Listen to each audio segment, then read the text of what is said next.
o grau de número 148. É isso?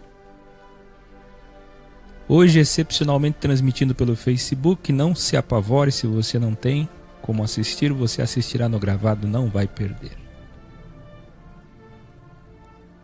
Nós vamos para o capítulo 8 de Matiarro, e essa é a terceira parte, Matiarro 3, da septologia sobre a vida de Jesus, o documentário da vida de Jesus como você nunca viu. Capítulo 8, depois dos grandes finales, de grandes revelares que vocês tiveram ontem, no grau anterior. Que coisa extraordinária. Até hoje, em 6 anos, tudo que eu falei foi o que Jesus disse. Deixa eu falar uma coisa na abertura. Vocês sabem que tem muita gente que odeia Paulo até hoje, né? Inclusive fizeram uma entrevista comigo numa revista, vocês sabem, que tem muitos lá dentro, teólogos, que odeiam o trabalho de Paulo. Por quê? Porque não compreendem ele. Acham que Paulo falou só dele mesmo. E sempre acharam que ele era uma pessoa que tinha alguma outra motivação. Não, Paulo é muito inteligente, muito sábio. Olha o passado dele, olha quem ele foi. Ele foi doutor da Bíblia. Ele foi um assassino, ele foi isso. Não, ele está aqui dentro, ele está infiltrado. Para quem ele trabalha? Pois Paulo deu a vida dele por aquilo, e ainda assim tinha gente que não entendia. Ainda assim tem gente que não entende Paulo até hoje. Quando, na verdade, Paulo só falava o que Cristo falou em suas palavras em seu tempo para os gentios, que foi sua missão. Cristo pregou a casa de Israel, ele pregou a casa dos gentios. Paulo só falou o que Christus Rex Donum falou. Você entende?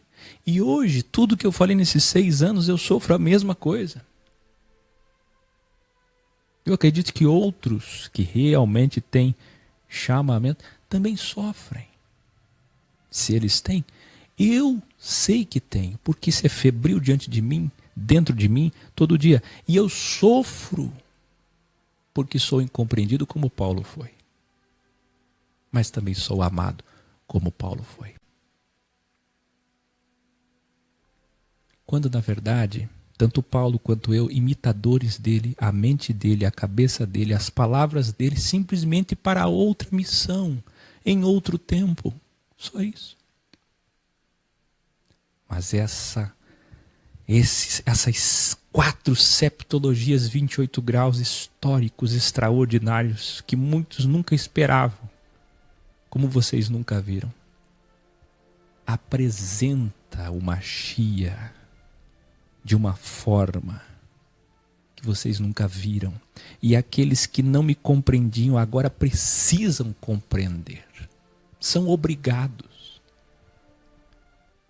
Porque não falo de mim. Porque agora eles entendem que falo do nosso Supremo Mestre. Eu tinha que fazer essa abertura.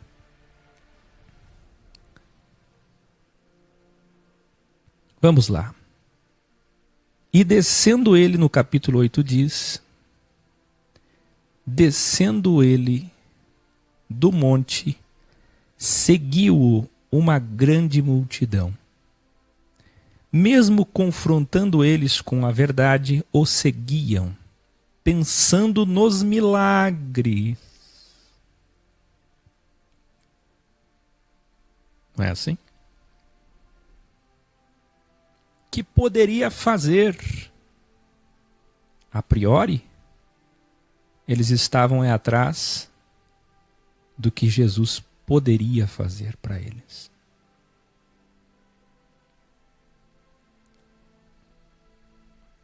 E na libertação do jugo, falaremos sobre isso mais adiante, do jugo da lei. E quando lemos lei, lemos Bíblia. O deserto de 40 dias representou a preparação da alma, através da meditação e silêncio, para vencer o seu ego e cumprir sua árdua missão de 1260 dias. O texto do capítulo 8 de Matiarro já abre dizendo que ele desceu do monte. O monte representa o silêncio e automeditação diária, de onde tiramos forças para enfrentar os homens maus e cumprir nossa missão. Então quero que você escreva aí no chat do Facebook e depois vá lá no vídeo gravado e escreva de novo no YouTube. Escreva assim: o deserto, 40 dias, deserto, 40 dias, é para vencer todo o crivo, para cumprir toda a missão. O monte é todo dia. Jesus ia para o monte quase todo dia. Ele ia orar? Não. Ele ia desejar? Sim e não. Orar? Sim e não. Então o que ele ia fazer lá? Meditar. Encontrar forças dentro de si mesmo para, ao descer preparado, subia para se preparar e descia preparado para enfrentar os dias maus. Basta cada dia o seu mal e os homens maus, porque quem torna o dia mau não é o próprio dia, mas sim os homens. Então, o deserto representa isso. O início, quando nos preparamos para enfrentar tudo que virá.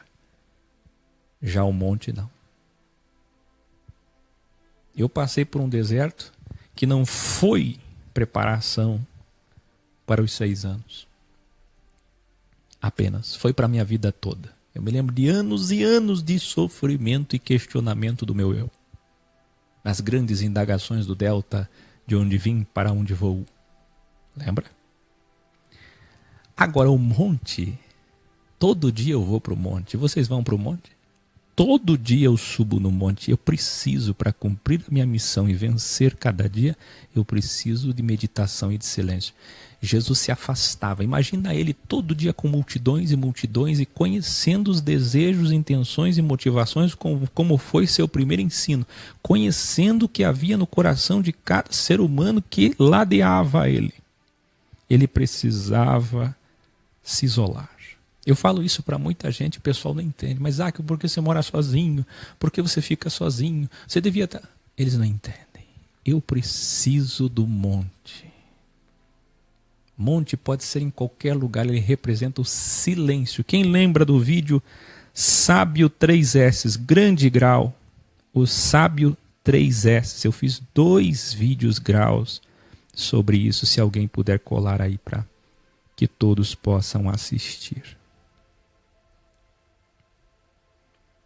Jesus está ensinando que se você quer vencer o crivo, precisará de um bom tempo no deserto.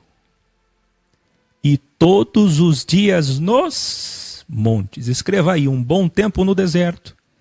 E todos os dias nos montes. Aí quando eu fiz o grau 3S, Sábio 3S, sabe o que eles dizem? O que as pessoas falam para mim, vocês sabem? Por que você fica criando coisa?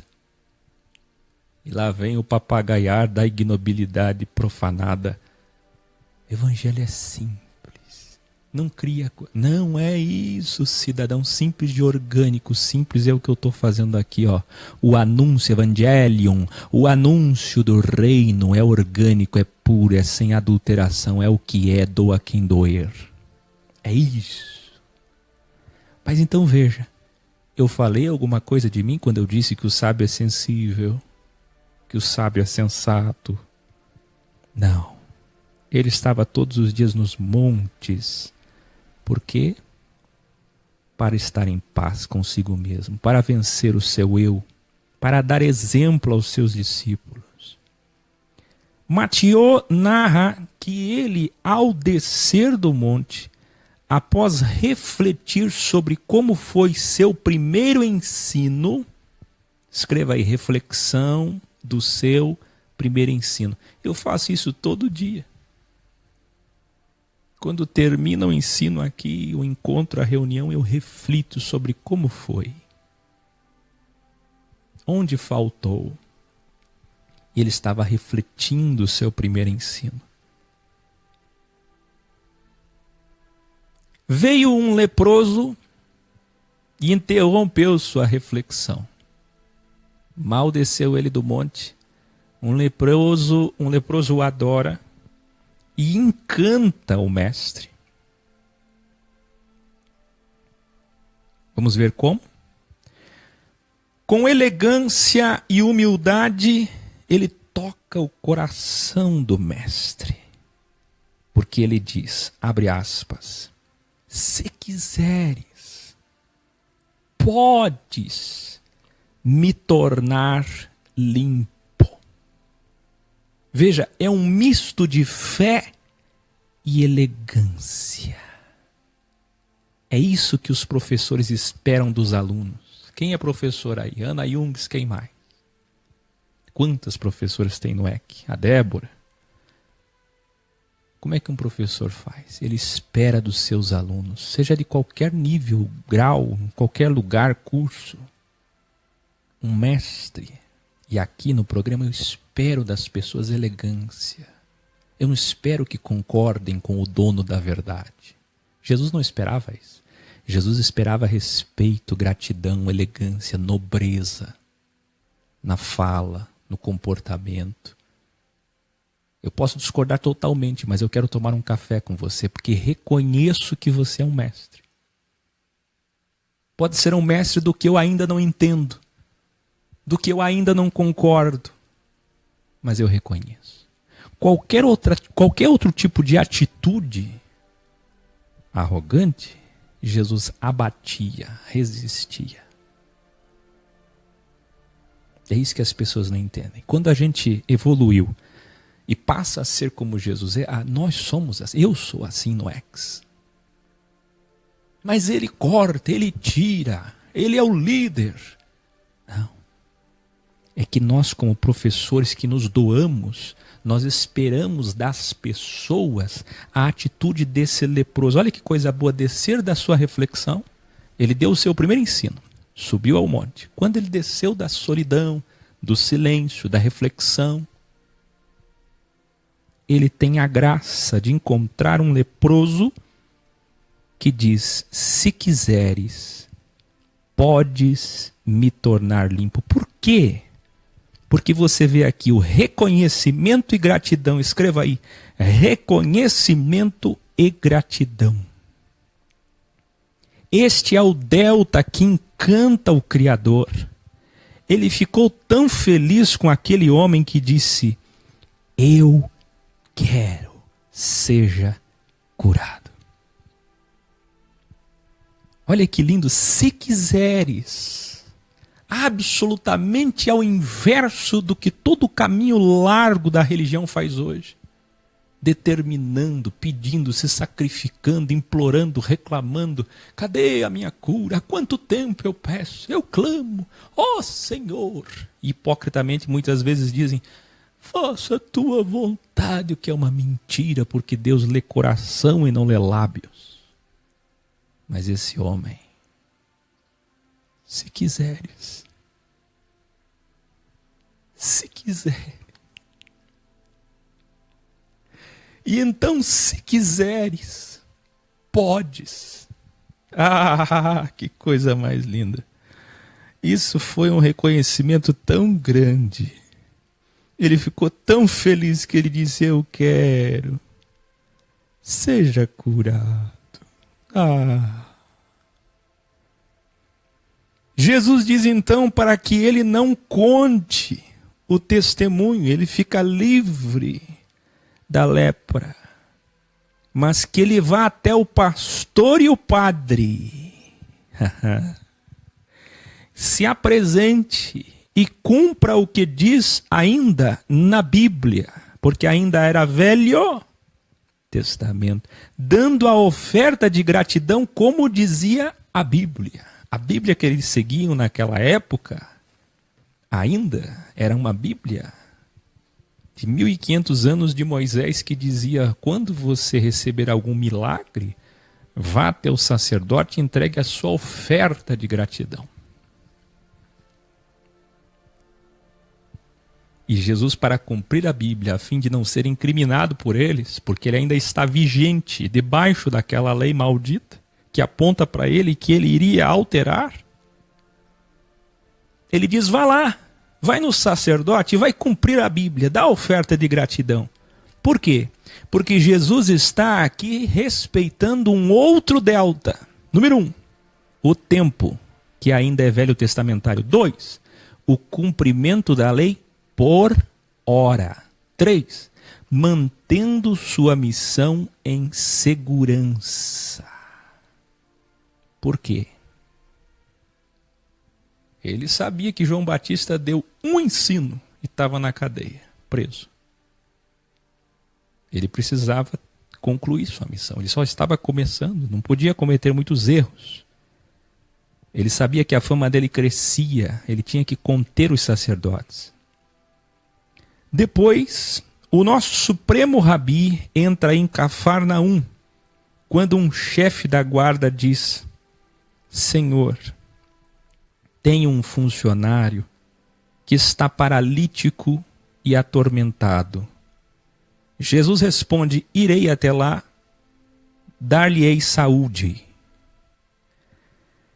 Mas o chefe da guarda, eu quero que você escreva aí, um centurião comandava 100 homens. Ele era o 6º da escala militar, a 6ª categoria, patamar da patente militar. Este homem, que comandava pelo menos 100 soldados, estava preocupado com um. Nós veremos na frente a parábola, a metáfora do bom pastor, 100 ovelhas que vai atrás de uma. Sabe por que o Senhor se encantou tanto com este homem? Revelare. Porque este homem era, assim como ele, um bom pastor. Escreva aí! Você sabe o que é um pai de família, um chefe, um patrão, um líder, um empresário, um militar que tem 100 soldados ao seu comando e ele se preocupa com um servo?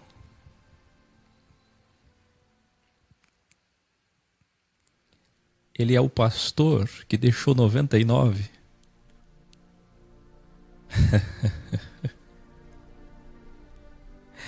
Ai, ai, ai, que coisa mais linda. Diga aí, ó, Jesus, escreva, está num dia muito feliz, porque ele termina o seu primeiro ensino e ele vê que foi bom, ele desce do monte, ele encontra um leproso sincero, que deixa ele feliz, e depois ele está saindo no caminho e encontra agora um centurião, um chefe da guarda, que o deixa ainda mais feliz. Esse dia está lindo para Jesus, esse dia está realmente prazeroso, satisfatório. Ele responde: Senhor, mesmo sendo eu uma autoridade com muitos soldados, não sou digno de que entre em minha casa, mas se disser uma palavra, o meu funcionário ficará são. Que lindo. Já falamos sobre isso em outros graus. A fé que opera, que trabalha por amor, é a fé perfeita. E é a fé que estava na vida desse pastor. Você entende? Esse é o pastor. O pastor de 100 soldados. Este é o verdadeiro. Quantos de vocês fazem isso na vida?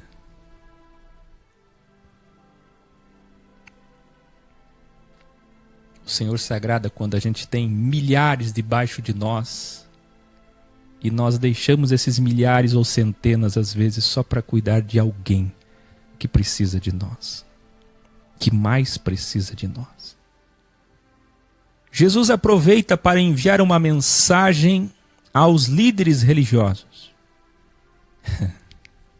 Se ele está feliz, eu imagino, posso entendê-lo, o quanto que ele está preparado para enfrentar o sistema de novo.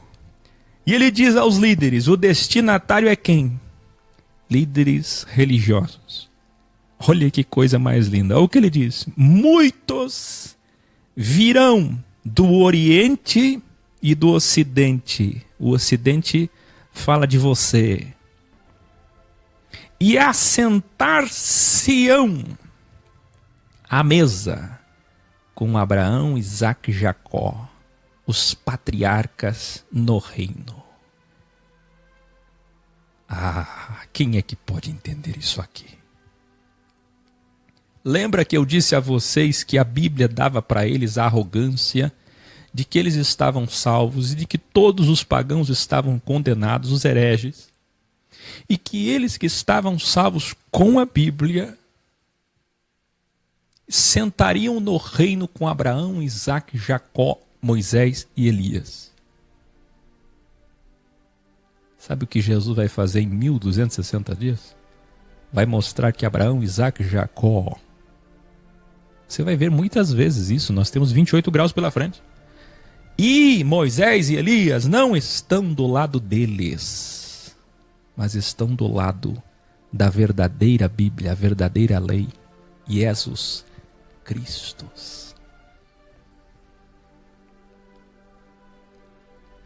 Vocês vão ver que Jesus está dizendo: a soberba do coração de vocês lhe diz que vocês sentarão com Abraão, Isaque e Jacó. Mas eu vos digo que não. Filhos de Abraão suscitam-se até das pedras. Vocês lembram que Jesus disse isso? Até das pedras podem sair filhos de Abraão. João Batista falou isso, Jesus falou isso.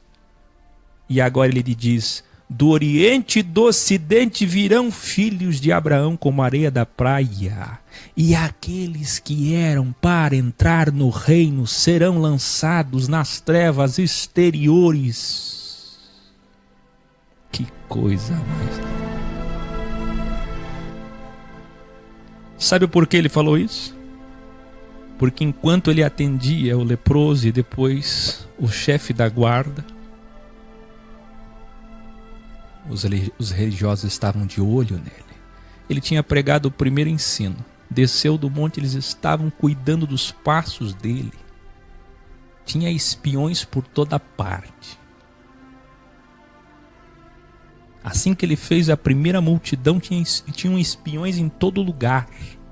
O primo dele já estava preso e ele estava desesperado. Eles estavam desesperados, melhor dizendo, porque precisavam incriminá-lo o mais depressa possível.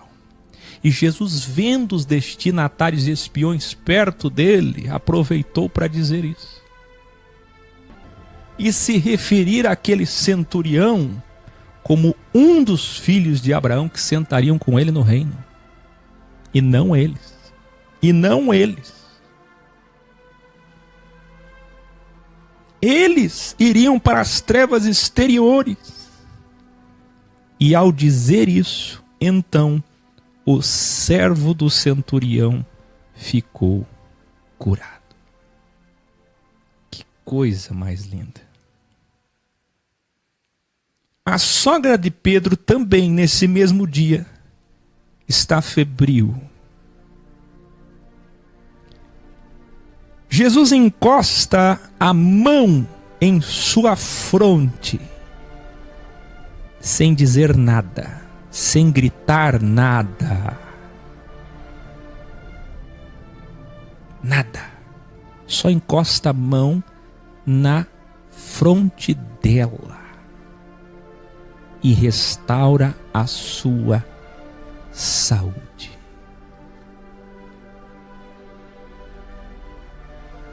De tarde expulsou espíritos malignos e curou todos, diz Matiarro, todos os que estavam enfermos perto dele. Tudo isso para cumprir a Bíblia, registra Matiarro. E o que é que a Bíblia, a lei, aponta? Lá em Isaías, ele tomou sobre si as nossas enfermidades e levou as nossas doenças.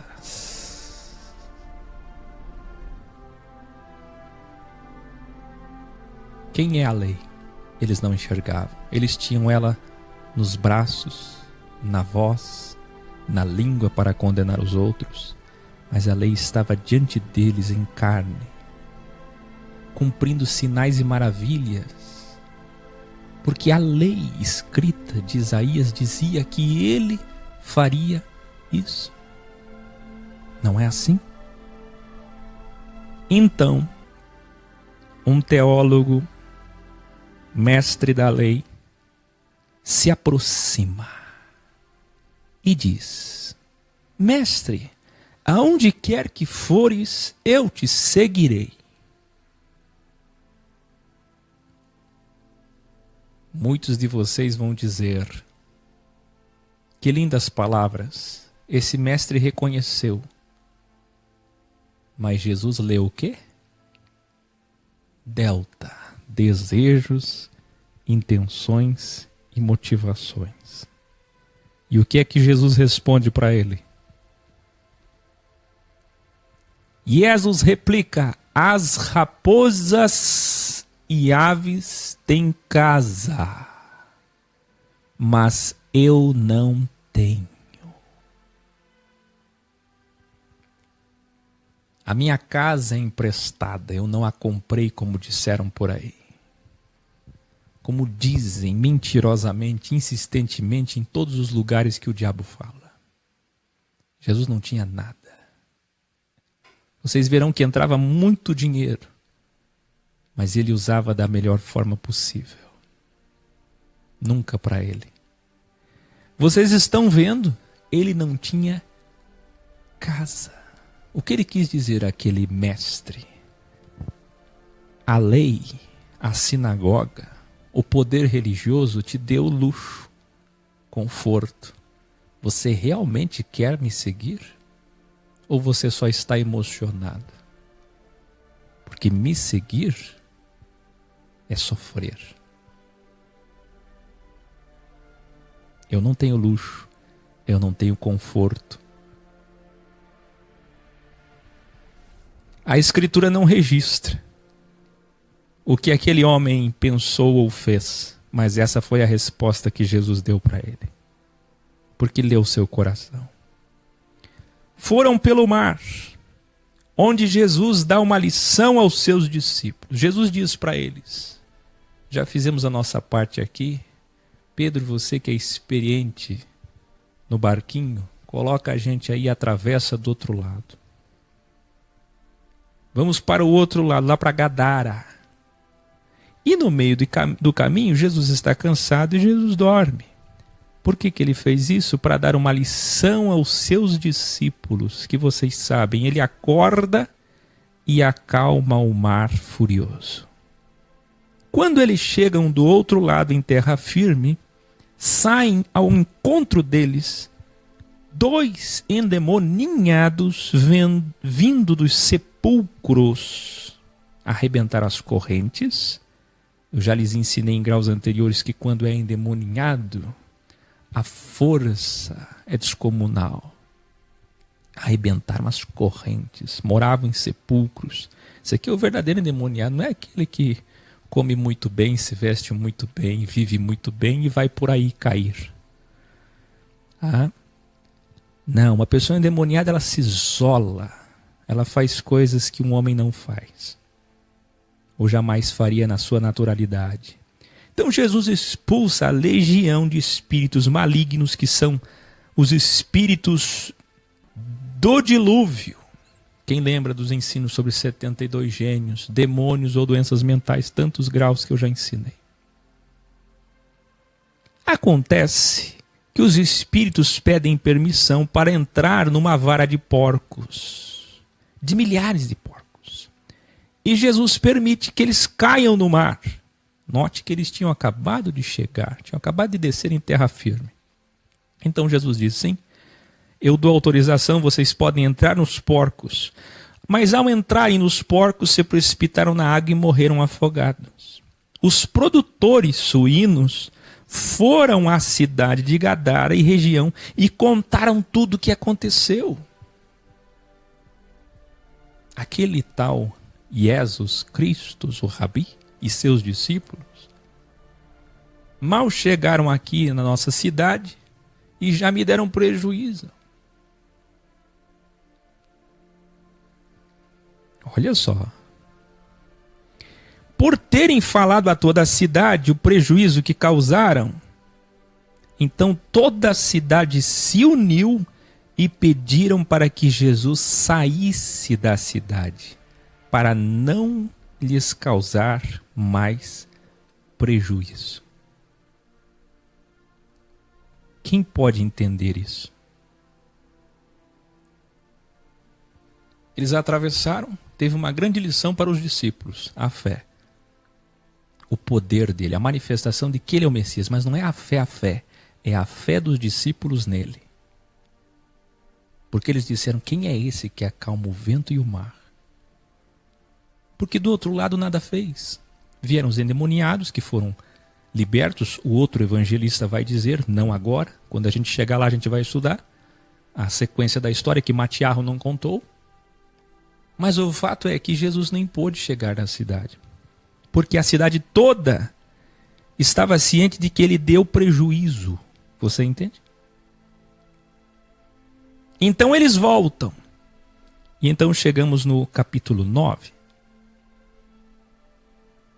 Jesus é obrigado a deixar a cidade de novo para o outro lado, onde ele cura um paralítico.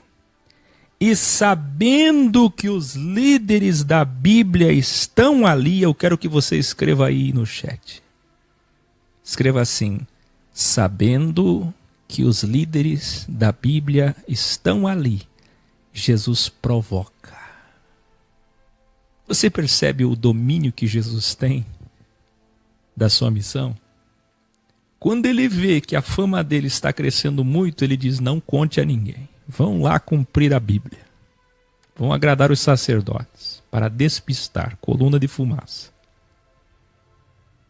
Mas quando ele vê que já está na hora de novamente enfrentá-los, então ele os enfrenta e os enfurece. Porque ele precisa mostrar a que veio. Olha só, que ousadia. Olha o que ele diz: perdoados estão todos os teus pecados. Um paralítico. Ele diz: levanta e anda, mas ao notar que os mestres da Bíblia estão ali, ele continua: perdoados estão os seus pecados. Como rabi, como mestre da Bíblia, ele sabia que isso era uma blasfêmia. Aos olhos de quem não enxergava, de quem não tinha lume. Justo. É bem isso que aconteceu. Os mestres da Bíblia disseram: blasfemador, blasfêmia, revelare.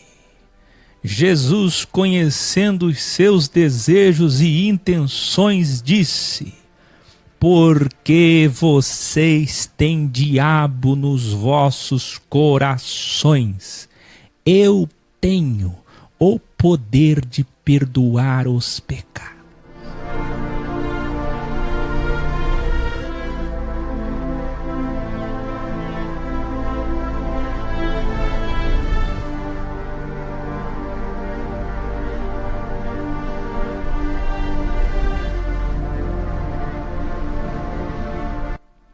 Jesus vê Mateus trabalhando e o chama.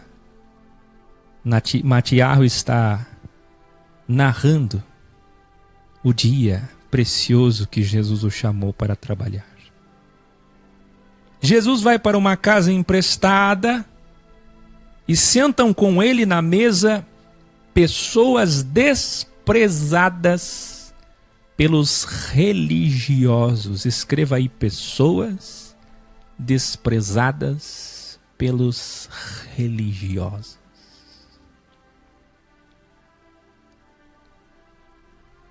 Vendo isso, disseram aos discípulos: quem disse? Olha como eles são astutos. Os mestres da Bíblia se aproximam do mestre, mas não têm coragem de falar com ele. Eles querem fazer com que os discípulos respondam e caiam. Eles querem derrubar quem está à volta do mestre. Então eles chamam os discípulos à parte e dizem: por que o mestre de vocês está tendo comunhão, sentando à mesa, comendo e bebendo com desobedientes à Bíblia?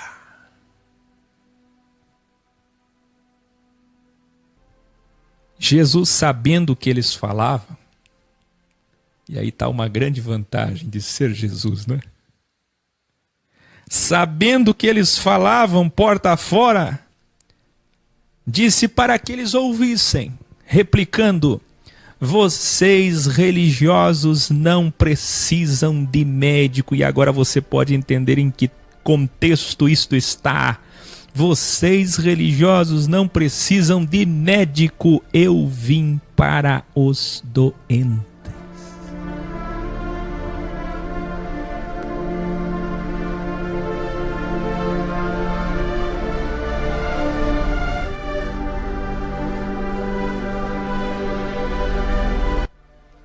Revelare. Jesus Cristo diz em seguida: vão evoluir. Ele fala para os bíblias: vão evoluir e aprendam o significado de quero misericórdia. Córdia, coração de 4 cavidades em miséria, destruindo seu ego e pensando no próximo e não religião. Quero amor e não dogma. Quero amor e não lei. Quero amor e não religião.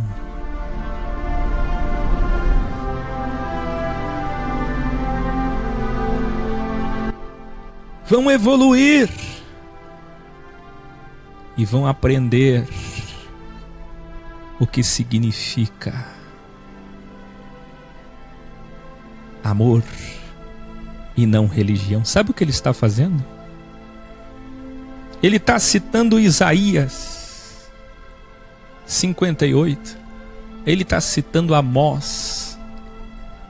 Ele está citando toda a própria lei que eles defendiam, que dizia: eu quero rios de integridade, de caráter.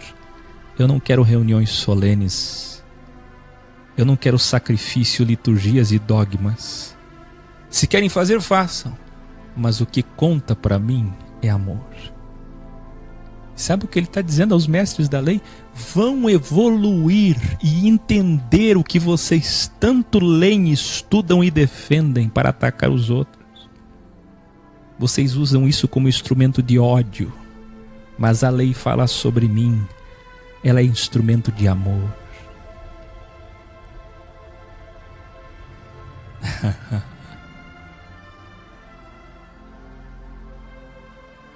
Ai!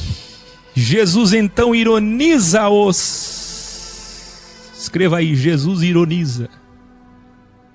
Lembra do meu vídeo que eu disse: eu sou Bahá'í, eu sou. Por que ironia? Porque se alguém fala uma ignorância, a única coisa que você pode fazer, se ele tem um coração soberbo, é ironizá-lo. A ironia é a linguagem que nos dá força de vencer a ignorância. Jesus estava sentado em paz, feliz com o que aconteceu, com o mar que se acalmou, com os endemoniados que foram libertos, com o centurião que alegrou o coração dele, com o leproso que alegrou o coração dele. Aí sentado com os discípulos, conhecendo Mateus, tomando um bom vinho. Lá vem eles na casa deles, na mesa deles, tirar a paz. E tirar a paz com o quê? Com a Bíblia. É ou não é motivo de ironizar gente assim? Que vem tirar a nossa paz em nome de Deus.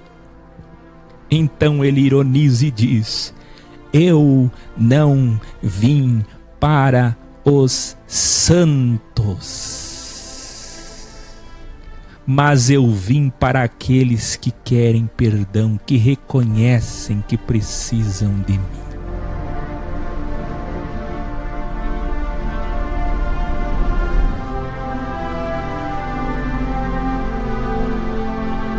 Aleluia. Louvai.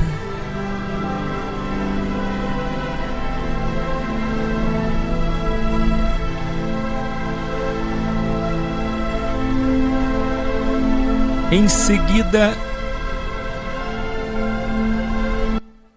dizendo aos discípulos de João, que estavam também ali, João preso, e os discípulos do seu primo escutam dele uma metáfora sobre a sua presença, dizendo que aqueles 1260 dias eram tempos do velho. Ele falou sobre a roupa velha remendada e os odres velhos, aproveitando que na mesa tinha odre, aproveitando que na mesa tinha vinho. E então ele diz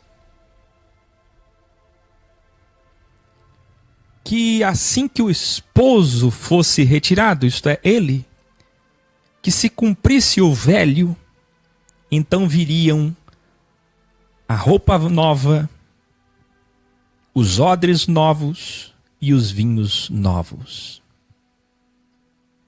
Quantos que não entendem isso? Uma autoridade chega ali e clama por sua filha que acabou de morrer. Mas indo Jesus com os discípulos no meio do caminho, antes de chegar na casa da autoridade, uma mulher que há 12 anos sofria de uma enfermidade terrível no seu sangue, propõe a cura em seu desejo. Escreva aí, aquela mulher propôs a própria fórmula da cura em seu coração como desejo. Ela colocou no coração, escreva aí, abre aspas, se eu apenas tocar, serei curada. Jesus, sabendo disso, está uma grande multidão acompanhando ele, dificultando chegar à casa da autoridade. Ele para, ele se volta,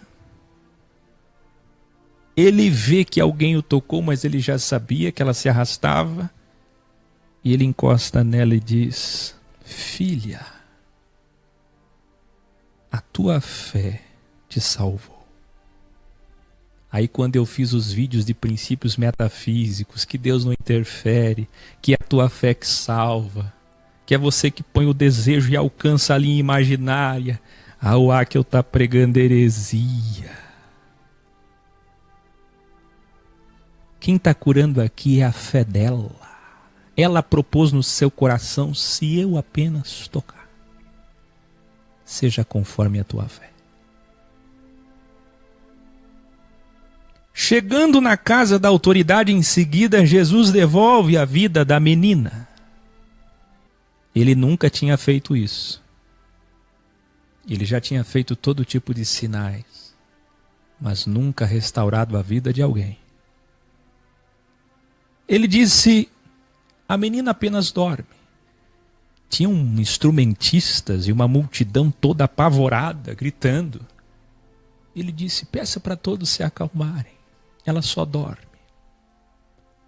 Os religiosos, ouvindo isso, riram.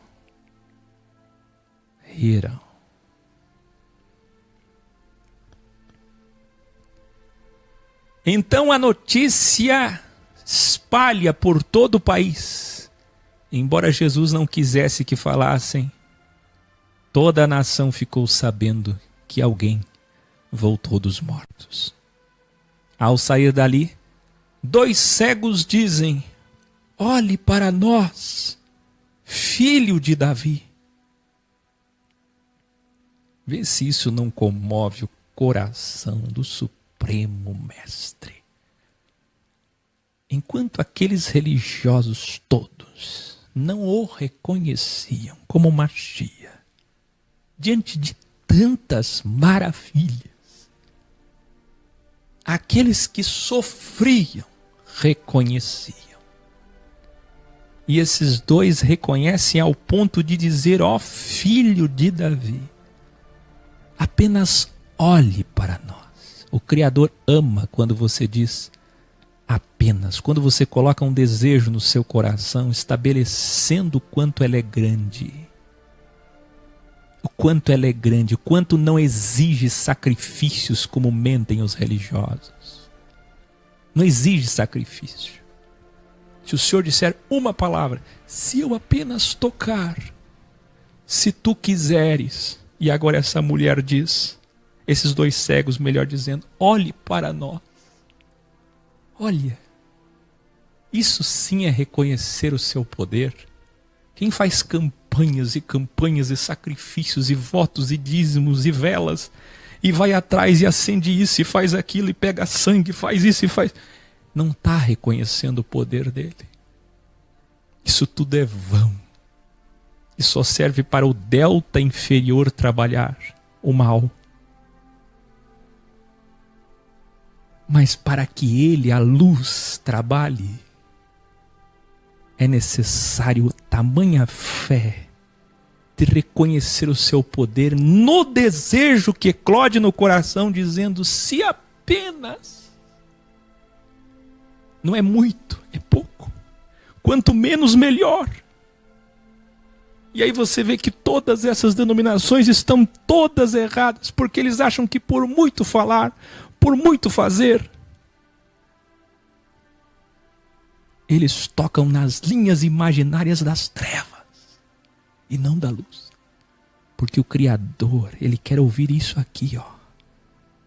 Olhe para nós. Isso sim é reconhecer a grandeza dele. Se tu quiseres, se apenas basta uma palavra.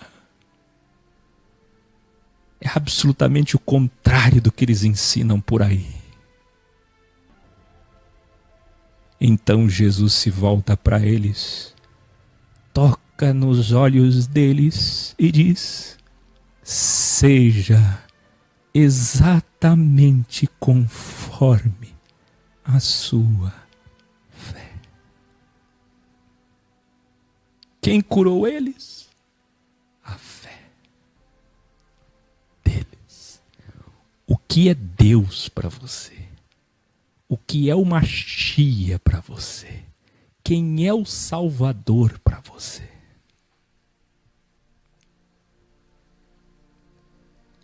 Jesus os chama no canto e com medo, porque ele tinha acabado de devolver a vida para uma jovem e de uma autoridade conhecida. Ele sabia que aquilo ia incitar muito a fúria dos religiosos. E ele, com receio disso, disse para o cego, fazendo a parte dele, chamou os 2 cegos e disse: olha, dessa vez eu vou pedir para vocês não irem aos sacerdotes. Agora eu quero que vocês fiquem quietos. Não divulguem. Mas a Escritura diz por Matiarro que eles não obedeceram. Não aguentaram a alegria, o êxtase de estarem vendo, enxergando. E divulgaram a toda a cidade. Trouxeram então um homem perturbado, Jesus expulsa o espírito maligno. E a multidão disse: nunca vimos isso antes. Os líderes religiosos, com grande ciúme e inveja, vendo a reação, resolveram enfrentar-lhe publicamente. Escreva aí. Os líderes dos templos das sinagogas resolveram enfrentar-lhe publicamente. Eu vou te ensinar. Eu disse há pouco que ele estava numa casa com os discípulos quando ele foi enfrentado indiretamente. Eles chamaram os discípulos no cantinho e tentaram jogar os discípulos contra ele. E ele, escutando, chama e repreende-os. Mas aquilo foi interno, entre eles numa casa. Agora, que a multidão toda está ensandecida, dizendo: nunca vimos nada igual ao que ele faz. Até a vida ele devolve. Então, pela primeira vez, os líderes da Bíblia resolvem enfrentar ele publicamente. Vamos ver o que deu? Vamos ver o que aconteceu?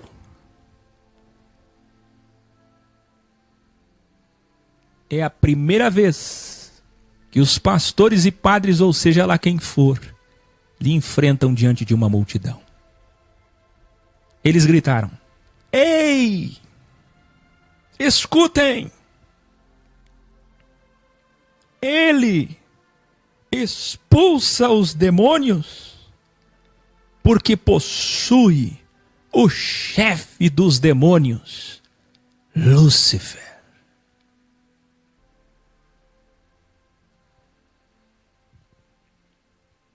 Jesus sabia o tamanho da inveja que estava nascendo e que os dias dele precisavam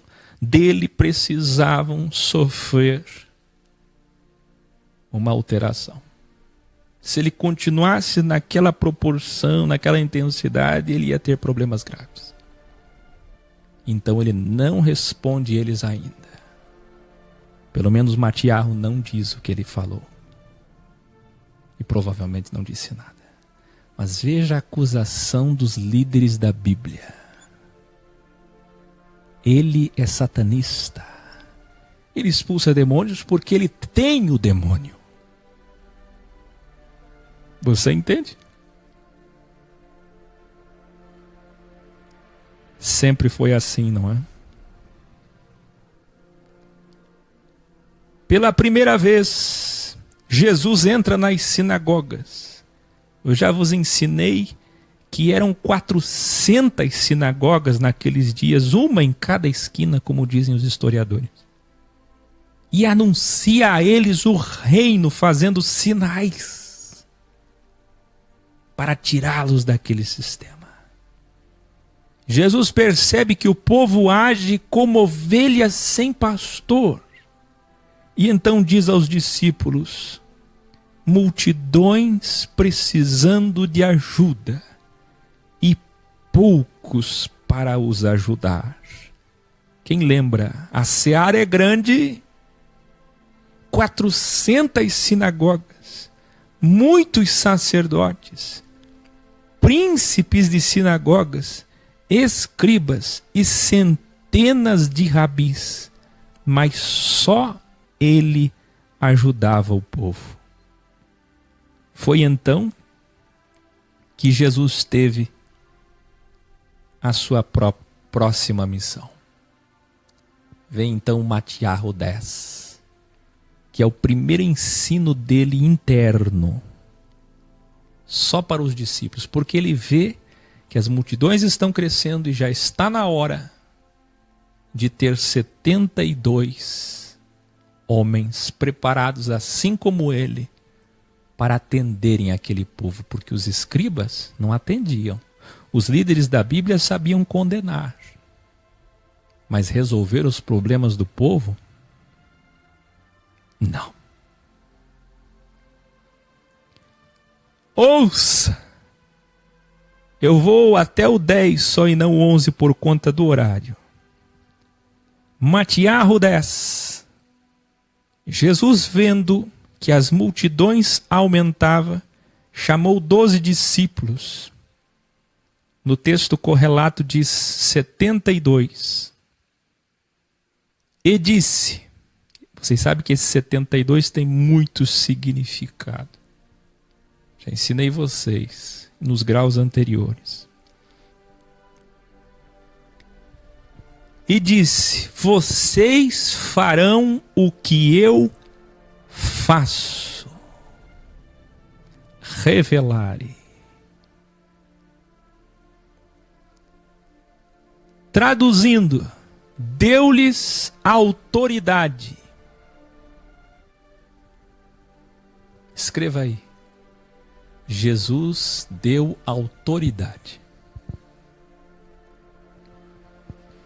Se você perguntar para um rabi honesto, um rabi que não é messiânico, que não acredita em Jesus como Messias, ele vai dizer que a autoridade na Bíblia, no Tanar, significa conceder autorização e não poder. É autorização. Até poeticamente seria dar poder, mas é um poder dado, que será cobrado. É poder, autorização, procuração de falar em nome de alguém. Agora, se você perguntar para um mestre da etimologia, um erudito de fato da escritura, honesto, ele vai dizer que já no Brit Hadashah, no Novo Testamento, ou todo o compêndio de Bíblia, o Corão, Torá, tanto faz, autoridade também, ele vai confirmar, é uma autorização. Eu estou dando ênfase nisso porque é uma das coisas mais equivocadas que eles usam por aí. Vamos ensiná-los? Vamos ensiná-los? Traduziram, deu-lhes autoridade como se fosse algo místico. Mas foi apenas uma autorização para eles o ajudarem, falarem em nome dele, ajudarem a cuidar das multidões. Primeiro vocês não irão aos não-judeus, nem aos samaritanos, para cumprir a Bíblia, a lei, que diz que primeiro eu iria às ovelhas perdidas da casa de Israel, dos que seguiam a lei, a Bíblia. Então ele disse, anunciem o reino, ajudem o povo, resolvendo seus males, revelare, segundo a fé deles. Quem entendeu aí?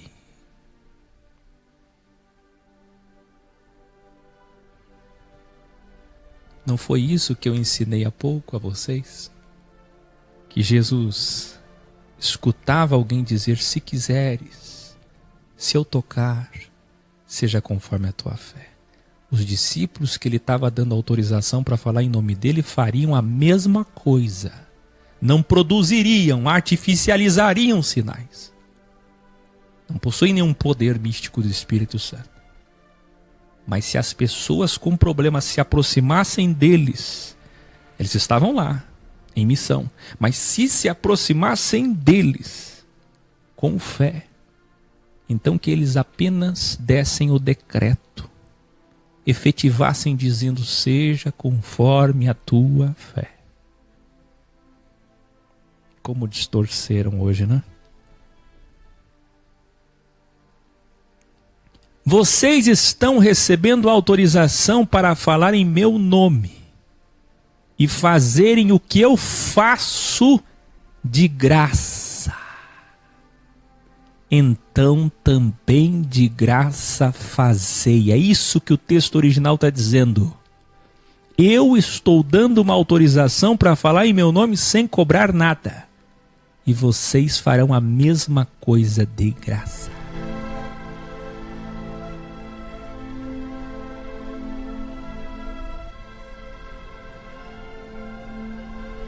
Revelare, aguça sua audição. Não tenham ouro, prata,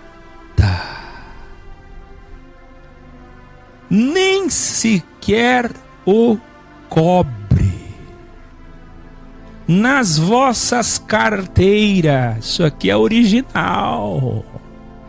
E nem levem bolsa. Aí ele diz, como está escrito no Tanar, vocês terão direito a se sustentar apenas. Os que trabalham anunciando o reino, assim como os levitas, merecem comer, se vestir e dormir. E não o obreiro é digno do seu salário pagamento. Até poderia ser, se as pessoas soubessem o que é salário e o que é obreiro dentro do contexto.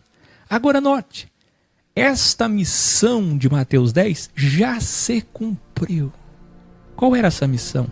Era este ide, o primeiro ide, escreva aí, o primeiro ide, eu já ensinei isso em graus anteriores, para aqueles dias.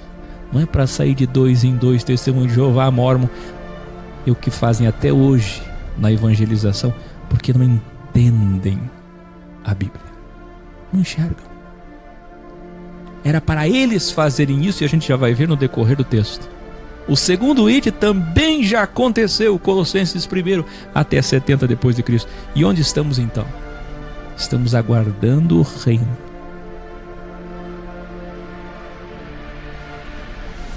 Nosso ir agora é ir e fazer o bem, ir e evoluir, mas vamos lá. A primeira coisa que vão fazer quando chegar numa cidade é saber quem ali é uma pessoa honrada. Aí eu pergunto, quem obedece isso? Se fosse para fazer, se fosse para pelo menos ter a capacidade de pegar a essência. E a essência é válida.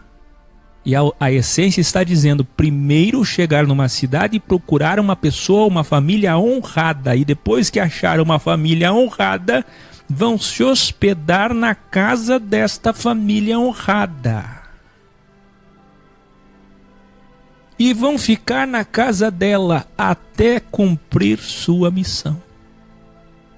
Em todas as casas que vocês forem recebidos, cumprimentem. Revelarem. Se perceberem que é uma família de bem, somente então deseja a eles a paz. Chegar na cidade, procurar uma família honrada, se hospedar na casa deles até cumprir todo o anúncio, até que toda a cidade seja notificada do anúncio do reino, de que um rei está ali, o rei é Jesus, de que o reino vai chegar e que está se cumprindo a lei, a Bíblia. Essa era a missão deles, ir de aldeia a aldeia, a cidade dizendo, o rei está lá, o rei vai vir aqui, daqui a pouco o rei vem, eu sou discípulo dele, eu estou dizendo para vocês, o rei está vindo, e ele faz maravilhas, ele tem feito os cegos enxergarem, ele deu a vida a uma menina, que havia morrido, entenderam?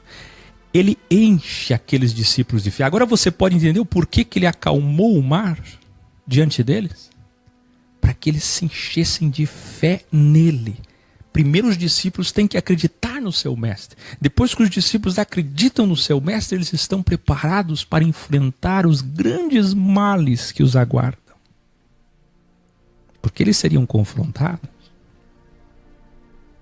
Então primeiro você chega numa cidade, procura uma casa honrada, vai nessa casa até que cumpra todo o anúncio, que é Evangelium. E se essa família, nos dias que você ficar lá, você vai ver, se essa família é do bem, então você dá a paz. Mas se a família é do mal, a paz volta para ti. Absolutamente ao contrário de que todos os religiosos fazem hoje. Nem para seguir a Bíblia errado, no tempo errado, da forma errada, eles conseguem. Eles fazem. Nem para seguir da forma certa ou errado, fora do tempo. Nem isso. Está tudo errado. Sempre esteve. Nos lugares que não quiserem receber vocês, nem ouvir o que vocês têm a dizer, porque pelo menos ouvir, se não podem receber, saiam da cidade, da casa, da família e limpem vossos pés. Porque não tem proselitismo. o sistema das 400 sinagogas procurava prosélitos, evangelizar, gritar nas ruas, orar nos templos, mostrar que cumpriam a Bíblia, guardar o sábado, dar o dízimo. É religião. E achavam que eram filhos de Abraão salvos e prometiam aos povos, às multidões: vocês estão salvos. Se fizerem isso, estão salvos. Faziam qualquer coisa para ganhar um prosélito, um acólito, uma secla. Eles tinham membresia.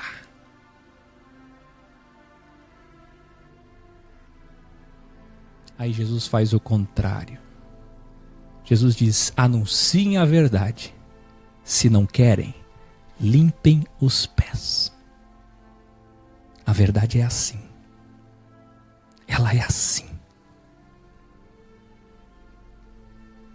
Revelo a vocês que, no dia do juízo, Sodoma e Gomorra terão mais misericórdia que as cidades, casas e famílias que não receberem vocês, que não quiserem ouvir este anúncio. Revelare. Olha o que Jesus vai dizer.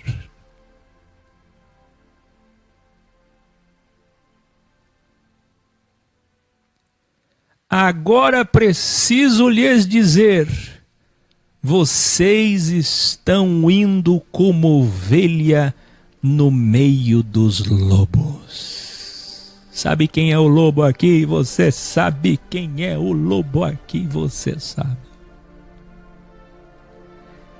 Olha Jesus ensinando dualidade. Sejam serpentes com a vossa sextra, e sejam pombos com a vossa dextra, porque é a única forma de enfrentar os lobos. E quem são os lobos? Gran finale. Eu disse a vocês que Mateus 5, 6, 7, ele deu o primeiro ensino público, esotérico. Escreva aí, Mateus 5, 6, 7. É o primeiro ensino público, esotérico com X. Se você não sabe o que é esotérico, esotérico é público. Público. Assim como excelência, eclesia, a igreja. Público. Uma assembleia, uma audiência pública. Agora, em Mateus 10, escreva aí, em Mateus 10, ele está fazendo uma reunião para obreiros. 72. Interna, exo com S, interna, assuntos internos, um treinamento para só aqueles que iriam falar em nome dele. Este ensino esotérico de Jesus interno é a primeira doxia interna, e ele diz para os 72: esses lobos... hoje eu estou no Facebook, hoje deu tudo errado, mas no final dá tudo certo. Não me impediu de estar aqui. Nunca fui tão tarde, mas vou terminar porque a maioria assiste gravado. E eu quero pedir a você a sua atenção.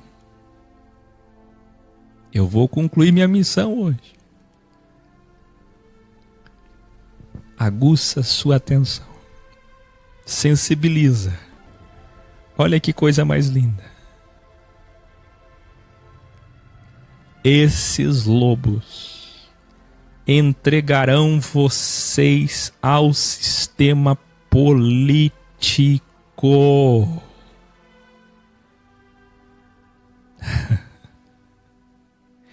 E vos açoitarão.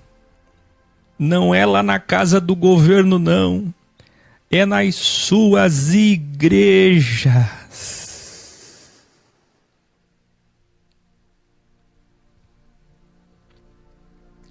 Em nome de Deus, da fé e da Bíblia, eles vão torturar vocês. Você quer ser testemunha de Jesus? Você acha que você cumpriu o ID aí de sinagoga em sinagoga, pregando e ganhando dinheiro?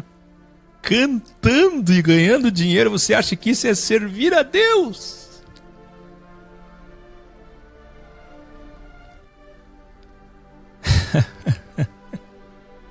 Como estão enganados hoje. Não se preocupem com o que vão falar diante dos lobos. Naquele momento o próprio Espírito falará por vocês. Se prepare, porque você vai entender textos que você nunca entendeu. Por causa da religião. Não é assim que está acontecendo na tua família. Famílias se dividirão, ele já tinha vaticinado isso. Pais entregarão filhos. Filhos matarão, entregarão os pais à morte. Por quê?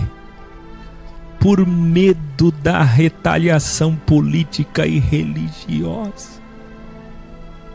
Imagine 72 indo às nações, às aldeias, dizendo: o rei chegou. Esse é o evangelho, é o anúncio de que o rei está aqui, vai vir aqui, vocês o verão. Ele faz coisas maravilhosas diante dos nossos olhos, para que vocês creiam que ele é o Mashiach. Quem de vocês pode acreditar que ele já está entre nós? Nesse momento, o pai, que é muito crente, muito católico, muito evangélico, que frequenta a sinagoga, que é fiel, ele diz: não acredite nisso, filho. Mas pai, ele está dando vista aos cegos, ele até devolveu a vida para uma menina, estão falando. A Escritura não diz que viria o Salvador. Não acredite nisso, filho, não acredite. Acredite nos nossos sacerdotes, nossa tradição, nossas gerações, são 400 sinagogas, só em Jerusalém.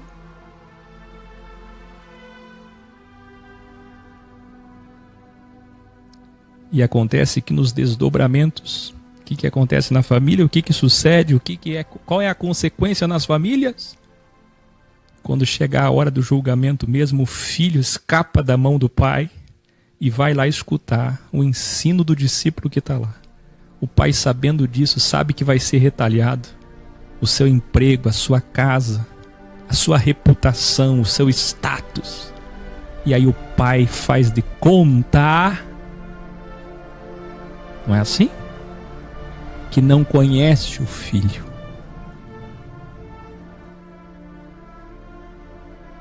E se é o pai e é a mãe que se entregam à verdade, o Mashiach está aqui, e acreditam na pessoa do Messias, alguém da família não vai acreditar, e por medo dos sacerdotes, medo do governo, medo da prisão, medo de ser morto, medo de ser entregue, e querendo ir no caminho largo com todos, vai negá-lo.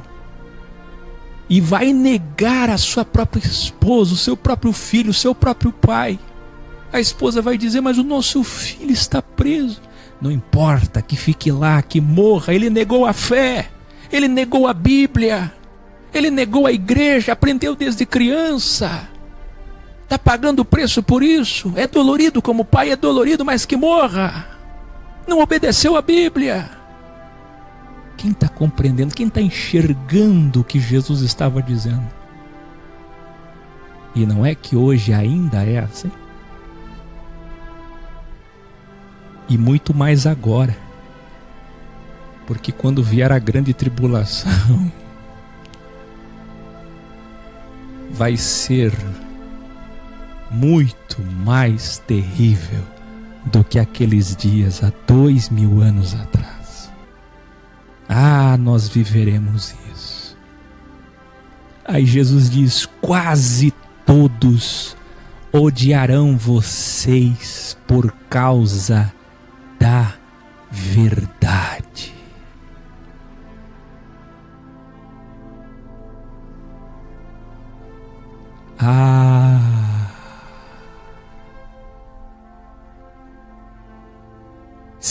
perseguirem vocês numa cidade, vão para outra.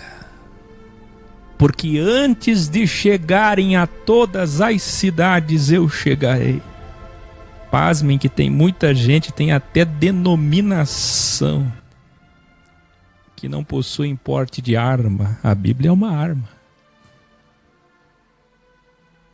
Tem denominação que, com base nesse versículo isolado, acreditam que o Messias já veio, que ele já voltou e que não tem a volta de Jesus.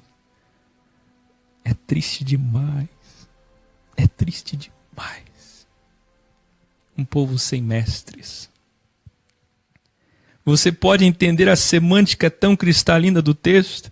Ele está dizendo aos 72, antes que vocês anunciem o reino a todas as cidades, eu vou chegar em cidade por cidade. Porque o que eles estão anunciando? Um reino com um rei, que é ele, que chegaria nas cidades. Ele chegaria antes que eles terminassem todas as nações. É isso. E ele chegou e ele foi até lá. Nós veremos até o final dos 1260 dias. Ele disse, vocês não são maiores que eu. Mas se fizerem como eu fiz até agora, serão como eu. Revelare. Agora há pouco vocês viram os crentes religiosos me chamarem de satanista.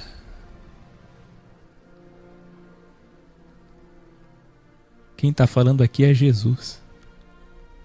Lembra que os mestres da lei pela primeira vez foram lá diante do povo e disseram, ele expulsa demônios pelo príncipe dos demônios. Ele tem dentro dele, ele é morada de Lúcifer. Você entende? Já que é para colocar como eles pregam hoje. Jesus não respondeu nada, pelo menos o Matiarro não falou. Mas na reunião com os 72 discípulos, ele diz, vocês viram? Me enfrentaram publicamente pela primeira vez e disseram que eu tenho o príncipe dos demônios. Escuta, escuta o que Jesus vai dizer agora. Agora há pouco me chamaram de satanista, que tem o Beelzebu. E eu sou o pai desta família, escreva aí, família, que família? A família dos cristãos. A família dos 72 discípulos. Está entendendo? Quantos já leram isso e não entenderam? Os 72 discípulos é a família. São a família. Então se preparem do que serão chamados pelos lobos. Ele está dizendo o seguinte, se o pai de família foi chamado de satanista, imagina vocês que são os filhos, que são a família. Se preparem porque os lobos vão chamar vocês de coisas terríveis.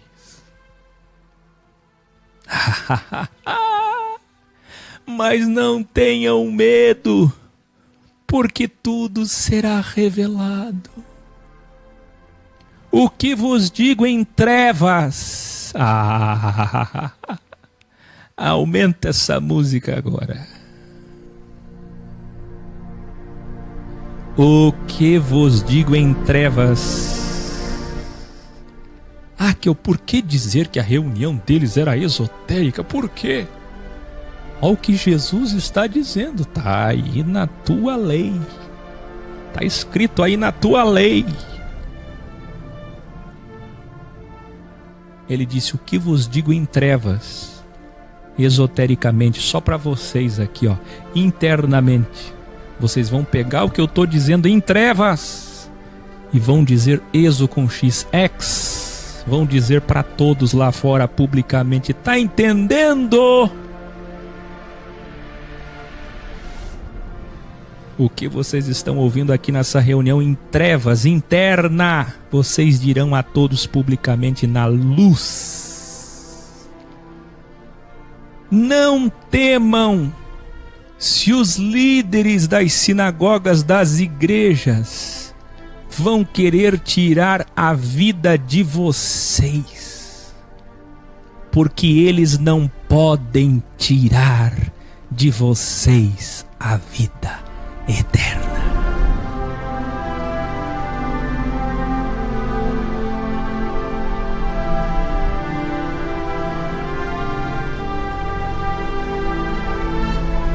Aquele que reconhecer a verdade publicamente, eu o salvarei publicamente no juízo.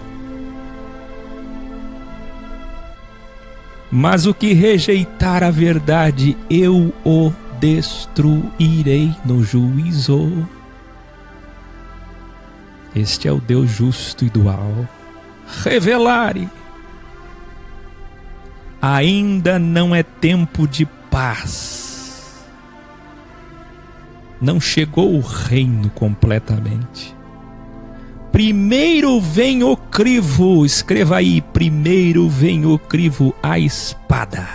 Por quê? Pois ao trazer a verdade será inevitável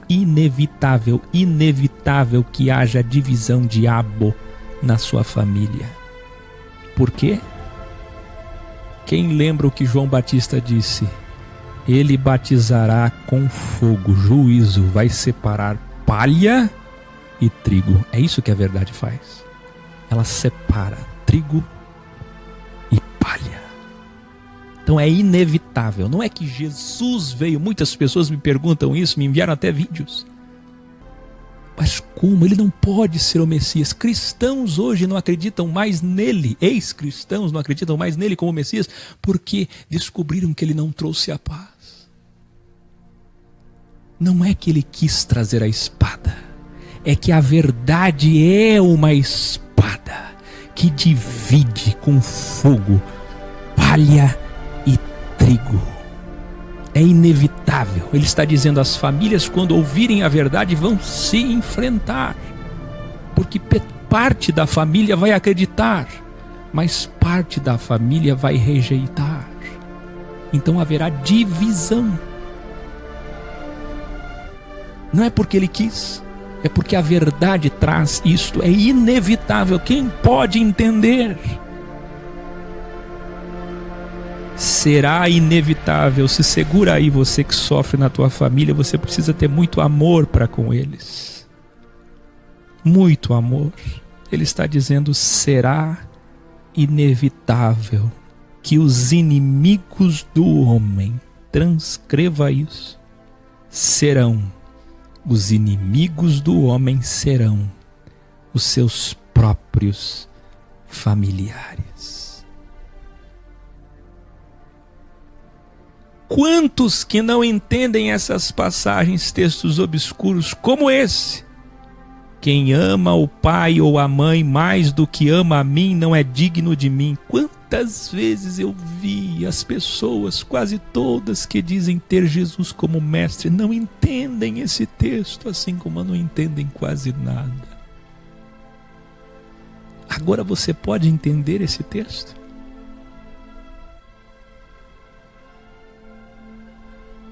Olha dentro de qual contexto que ele está falando. Vejam o que realmente o Mestre Supremo disse. Aspas. A família se dividirá. Pois uns vão aceitar a verdade. Outros não vão querer negar a tradição religiosa que foram criados, educados. Quem, por amor à família, desprezar a verdade e preferir a tradição religiosa com medo de perder poder, reputação, ou negar a sua fé religiosa, não é digno de mim. Pois quem não tem coragem de tomar sua cruz e me seguir, mesmo que isso seja vergonhoso, dá-la-te porta estreita, contrário à maioria. Contrário à maioria, nós vamos ver isso aqui amanhã, no próximo grau. não é digno de mim. Quem pensar mais em si mesmo morrerá. Mas quem por amor pensar em mim mais do que si mesmo, pensar mais na verdade do que em si mesmo, viverá. Toda a família que receber vocês estará recebendo a mim mesmo. Vou revelar para vocês. Quem receber vocês como um profeta, considerando ele no tratamento de um profeta, então receberá diante do Criador a contabilização de um profeta. Onde até um copo de água dado para matar a sede de um de vocês que eu envie em meu nome, será contabilizado diante de mim, e eu jamais esquecerei disso. Até amanhã.